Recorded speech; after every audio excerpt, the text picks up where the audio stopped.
1990 के दशक की बात है। वो समय जब जिंदगी इतनी तेज नहीं भागती खेल थी। रहे हो बच्चों?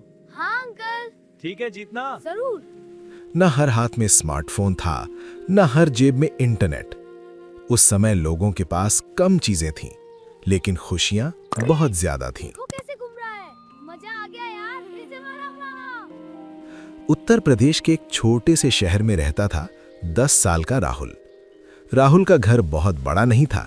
2 कमरे, एक छोटा सा आंगन और आंगन में लगा हुआ एक पुराना नीम का पेड़। नीम के पेड़ के नीचे हर शाम एक चारपाई बिछती, जहां राहुल के पापा दिन भर की थकान उतारते हुए बैठते। माँ रसोई से आवाज लगाती, राहुल हाथ धो लो, खाना तैयार है। और राहुल वो तो गली में दोस्तों के साथ क्रिकेट खेलते खेलते दुनिया ही भूल जाता था।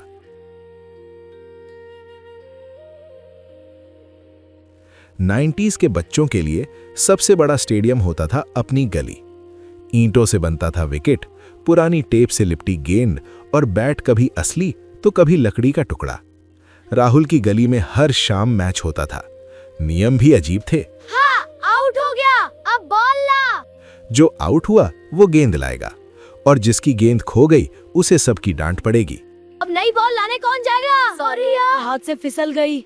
लेकिन सबसे बड़ा नियम था, जब भी किसी के घर से मम्मी की आवाज आए, राहुल, जी माँ। खेल बंद करो, पहले पढ़ाई करो। लेकिन माँ, थोड़ा खेल लेते हैं। नहीं, अंदर आओ भी। तो मैच तुरंत खत्म।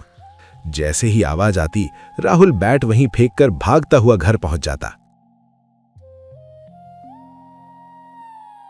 राहुल के घर में एक काला सफेद टीवी था। ठीक है बच्चों, बैठ जाओ। हाँ माँ, जल्दी करो। कौन सा शो है आज? मैं भी आया। बस सब तैयार, अब देखो। और उस टीवी का सबसे बड़ा दिन होता था रविवार, क्योंकि रविवार को 2 चीजें जरूर आती थीं, रामायण और शक्तिमान। शक्तिमान वो रहा है। शाम होते ही पूरा मोहल्ला राहुल के घर आ जाता। बच्चे जमीन पर बैठते, बड़े लोग चारपाई पर। जैसे ही टीवी पर शक्तिमान की म्यूजिक बजती, शक्तिमान, शक्तिमान शुरू हो गया। सब बच्चे एक साथ चिल्लाते, शक्तिमान। राहुल तो शक्तिमान का बहुत बड़ा फैन था। अगले दिन स्कूल जाते समय वो साइकिल घुमाकर शक्तिमान बनने की कोशिश भी करता, हालांकि 2 बार गिर भी चुका था। राहुल, तुम तो गिर गए। हाँ, गिर गया, पर देखो मैं ठीक हूँ। गर्मियों की शाम में एक आवाज पूरे मोहल्ले में गूंजती, अरे कुल्फी, हाँ सुनाई दिया। किधर से आ रही है? वहाँ देखो, शायद उस बस तरफ। फिर क्या था, सभी बच्चे जेब में पैसे ढूंढने लगते। राहुल भी दौड़कर मम्मी के पास जाता। माँ, मुझे कुल्फी के लिए पैसे दो। अरे धीरे धीरे बताओ। माँ, 2 रुपए दे दो। 2 रुपए? माँ कभी मना करती, कभी मुस्कुरा कर दे देती। ये कुल्फी और जब वाला कुल्फी भैया। वाला स्टील के डिब्बे से बर्फ में जमी कुल्फी निकालता, तो ऐसा लगता जैसे कोई खजाना मिल गया हो। लेकिन राहुल के लिए गर्मियों की सबसे बड़ी खुशी थी नानी का घर।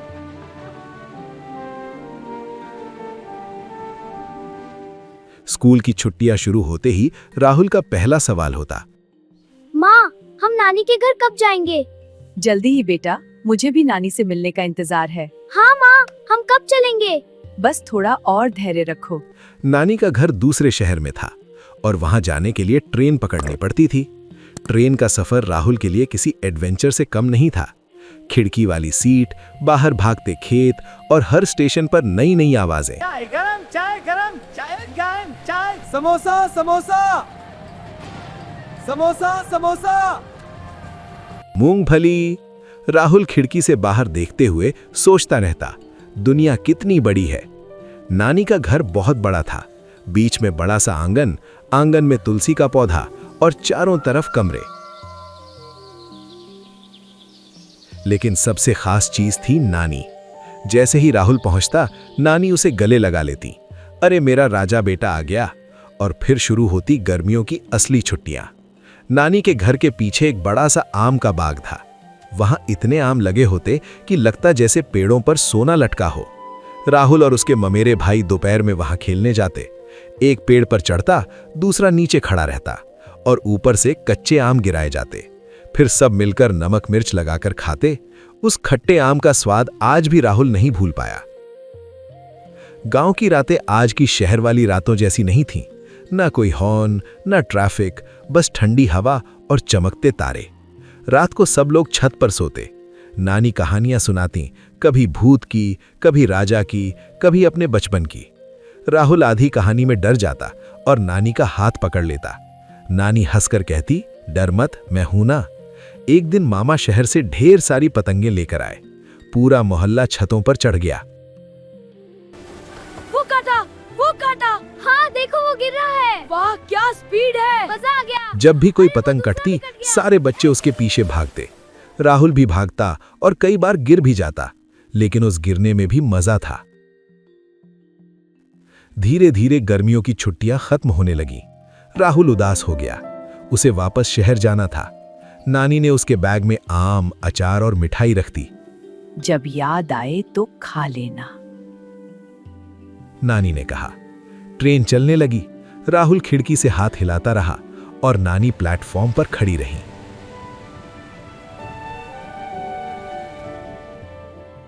आज राहुल बड़ा हो चुका है। उसके पास स्मार्टफोन भी है, इंटरनेट भी, और दुनिया की हर जानकारी उसकी जेब में है। लेकिन कभी कभी उसे लगता है 90s का वो समय कुछ अलग ही था, जब दोस्त ऑनलाइन नहीं सामने मिलते थे, जब खुशियां स्क्रीन में नहीं जिंदगी में होती थीं, और गर्मियों की छुट्टियां सिर्फ छुट्टियां नहीं, पूरी जिंदगी का सबसे खूबसूरत हिस्सा होती थीं। दोस्तों, अगर आपको भी 90s का बचपन याद आता है तो हमें जरूर बताइए। क्या आपने भी गली में क्रिकेट खेला है? क्या आपने भी कुल्फी वाले की आवाज सुनकर घर से पैसे मांगे हैं? और क्या आप भी गर्मियों की छुट्टियों में नानी के घर जाते थे? नीचे कमेंट में जरूर लिखिए आपकी 90s की सबसे प्यारी याद क्या है। शायद आपकी याद भी कहानियों की इस गुल्लक में एक नई कहानी बन जाए। अगर कहानी पसंद आई हो तो वीडियो को लाइक जरूर करें, और ऐसी ही प्यारी कहानियों के लिए कहानियों की गुल्लक को सब्सक्राइब करना मत भूलिए, क्योंकि यहाँ हर कहानी एक याद है और हर याद कहानियों की गुल्लक का हिस्सा।